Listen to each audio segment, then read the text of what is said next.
Қайырлы күн оқушылар, менің каналыма қош келдіңіздер. Бүгін дүниетану 4-ші сынып глобус және географиялық картамен жұмыс. Бүгін сен градус торының карта мен глобуста қалай бейнеленетінін білесің.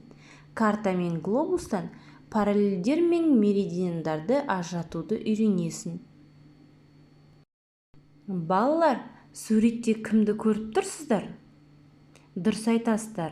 Бұл біздің тұңғыш ғарышкерлеріміздің бірі Талғат Мұсабаев. Балалар, Талғат Мұсабаев жердің ғарыштан көргенде қайран қаласын.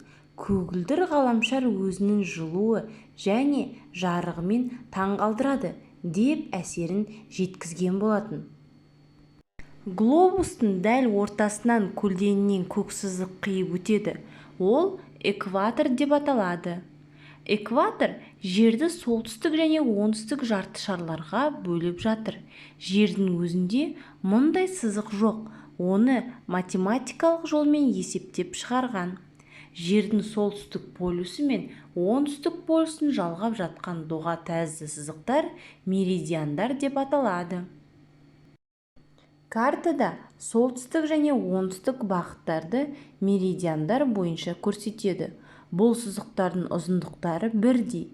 Егер осы сызықтардың кез келгенін бойлап ойша саяхат жасасан, не жердің солтүстік нүктесі солтүстік полюске, не оңтүстік нүктесі оңтүстік полюске барасың.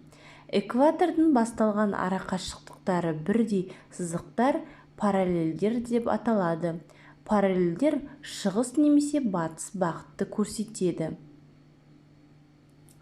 Фотода көріп тұрғандарыңыздай, көк сызықпен параллельдер, қызыл сызықпен меридиандар белгіленген. Глобус пен картаға түсірілген меридиандар мен параллельдер градустық торды құрайды.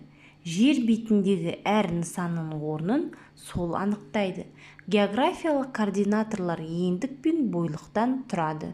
Географиялық координаторлар жер бетіндегі кез келген нысанның орнын көрсетеді.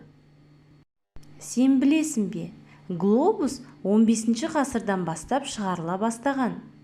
17-ші ғасырда 1-ші Петрдің тұсында Ресейде ғажайып глобус жасалған. Оның диаметрі 3 метр. Ішіне аспан күмбезін көрсететін нағыз планетарий орнатылған. Оған 12 адам еркін жайғасатын болған. Глобус жердің қозғалысын елестетіп айналып тұрған. Ішіндегі адамдар соған сәйкес аспан күмбезінің өзгерісін бақылап отырған.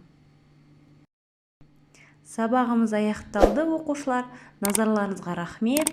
Сау болыңыздар. Менің каналыма жазылуды ұмытпаңыздар.